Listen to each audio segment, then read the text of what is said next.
Hello, sports fans, and welcome to another edition of Scott Sports 101. I'm Scott Trella. We'll talk Browns and the NFL Combine and free agency and the draft, and we'll talk Cavs and NBA basketball. We'll talk traveling Major League Baseball and some Buckeyes if we have time, and the NCAA March Madness if there is time. But first, here is today's Scott Sports 101 trivia question. What player has the most hits in Major League Baseball history? I'll have the answer later on the broadcast. The Browns will reportedly not tender free agent Bobby Calhoun. According to Mary Kay Cabot at Cleveland.com, that means the fourth-year player will become an unrestricted free agent when the new league year begins on March 13th. Now, it's going to be interesting to see what they do in free agency when that begins on March 13th. Bobby Calhoun has spent 3 seasons with the Browns after being claimed off waivers from the Jacksonville Jaguars just prior to the start of the 2016 season. He has played in 43 games, making 22 starts, and has 3 interceptions, 132 total tackles, and 19 pass breakups. Once seen as a slot cornerback, Bobby Calhoun has seen his production drop each season he has been in Cleveland, as his 3 career interceptions all came as a rookie, while his pass breakups have declined from his 11 his rookie year to just 2 last season. Now, Bobby Calhoun finished the 2018 season ranked as the league's number 79 ranked cornerback, according to Pro Football Focus, as he posted a grade of 61.9, which isn't bad, but it could have been better though. But I still feel that they need to hang on to Bobby Calhoun, even though he's an unrestricted free agent, come March 13th. In addition to Bobby Calhoun, the Browns are also facing decisions on cornerbacks E.J. Gaines and Philip Gaines, who are both unrestricted free agents, as well as cornerback Justin Burris, a restricted free agent as well. So this really came clear, I think, at the Combine this weekend, and according to Mary Kay Cabot at Cleveland.com. Now, also according to Mary Kay Cabot at Cleveland.com, the Browns made some really quick snap judgment moves at the NFL Combine this past weekend and last week. And here are just some of the snap judgments Dorsey and the Browns made at the Combine.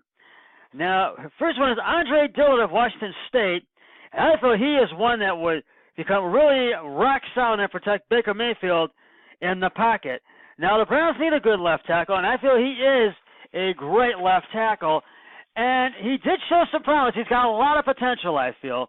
And I think he's one of the best prospects on the Browns mock draft.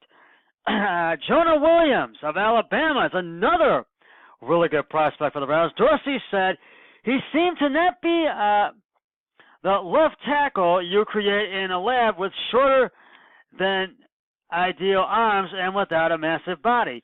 But he displayed the quickness and technique to have me believe he could probably play on the left side and be a great left tackle. So we'll see if they choose him in the draft, or when free agents in the draft when that comes on April 25th. We'll get to that in just a sec. Mike Jordan, a local of Ohio State University. Jordan looks like a big, thick guard who could probably fill in at center in a pinch. Jordan's technique wasn't overly impressive, but he looked like a powerful enough guy who could do well in a power scheme, whether it be in a snap play judgment or vice versa. We'll see what happens if the Browns take him. And one more I have, just to name a few, Mike Davis of Charlotte University. A big, powerful-looking guy from a lesser-known program. Davis's flexibility was very impressive, and he seemed like a fluid athlete. He looks like a guard, and while he could use a little polish in his technique, he seems to have a lot of potential. I feel he would be a good prospect for the Browns to take in the draft. And speaking of the NFL draft, which is coming up, begins on in a month and a half on April 25th. These are just a few of the prospects the Browns have, and I thought it's going to be interesting in what they do in free agency, and they're really going to try to make some moves in that. And I know Dorsey knows what he's doing. You've got to know that Dorsey does know what he is doing, and they are going to try to make some moves when free agency starts on March 13th, and when the NFL draft begins on April 25th. And I feel they're going to have to they're going to really try to get the best overall with the 17th pick. Excuse me for just a moment. With the 17th pick overall in the draft on April 25th, or with the other, the second or all the other round picks that they have, and I just feel the offense needs the most work. They need a good offensive tackle, and they need to get some help from Myles Garrett. The defense needs a little bit of work. They need a good defensive tackle, but the defense needs a little work, as I've said, but not as much work as the offense. The offense needs the most work, and they're not going to go for a quarterback in the first round as they've done past years, but they do need to do a backup quarterback. Actually, no, forget that. But I feel that Drew Stanton would be a good backup for Baker Mayfield as well as Tyrod Taylor. But I don't know if the Browns are going to be able to afford him, but they may trade him, they may not. But we'll have to see what happens. We will just have to wait and see. But we will find out all this and more in free agency on March 13th, and when the NFL draft begins on April 25th with round 1, and I will be on location for that at the Murphy House, the home of my friends Matt and Katie Murphy, and my special guest who will join me for my round 1 podcast, a very special edition of Scott Sports 101. It'll be 2019 NFL Draft for round 1 podcast. Will be my really good friend, none other than Matt Murphy. And we'll break down who we feel the Browns will take with the 17th pick and all the other round draft picks. And I will have a post-draft game show after that podcast back on my back here, and I will do podcasts for all the other rounds of the draft on Friday and Saturday, leading up to pick number 255, Mystery Relevant. So join me for that, beginning on April 25th, with my special guest, Matt Murphy. So join me for that, because I'm looking forward to it.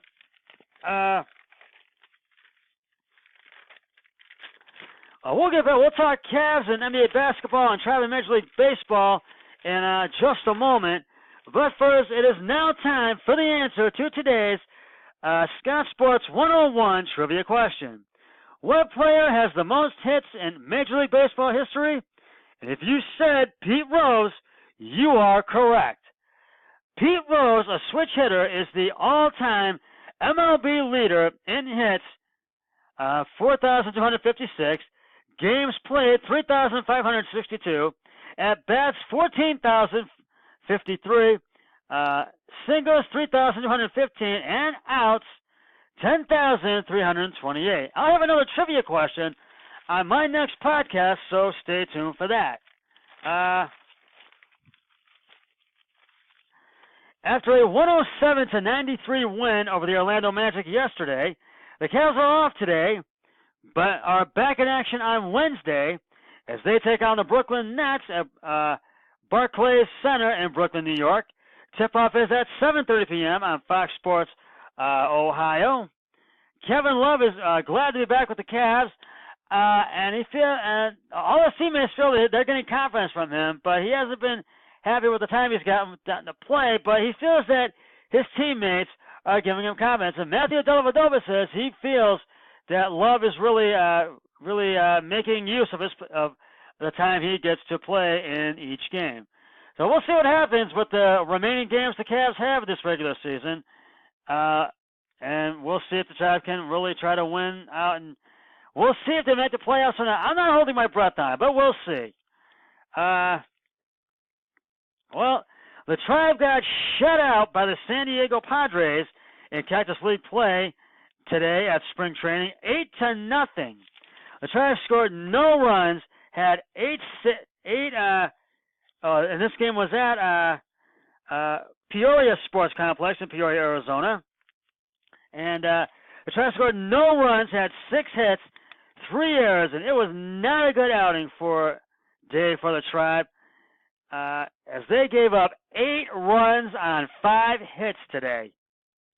They gave up 8 runs on 5 hits, and they had just 6 hits and 3 errors. It was just not a good day. Well, the Tribe will take on the Chicago White Sox at Goodyear Ballpark in Goodyear, Arizona, in spring training Cactus League play tomorrow. And first pitch is at 3:05 on Fox Sports Ohio. And I still feel the Tribe needs to sign Francisco Lindor to a long-term deal and make another move to try to get a good outfielder for center field in the outfield. And I feel they need to do that. And we'll see what happens. Well, that's just about going to wrap it up for this edition of Scott Sports 101. I'll be back with another podcast, hopefully probably on Wednesday. So until then, always remember, be a team player each and every day, in every way possible. So long, everybody. 3, 2, 1, I'm done.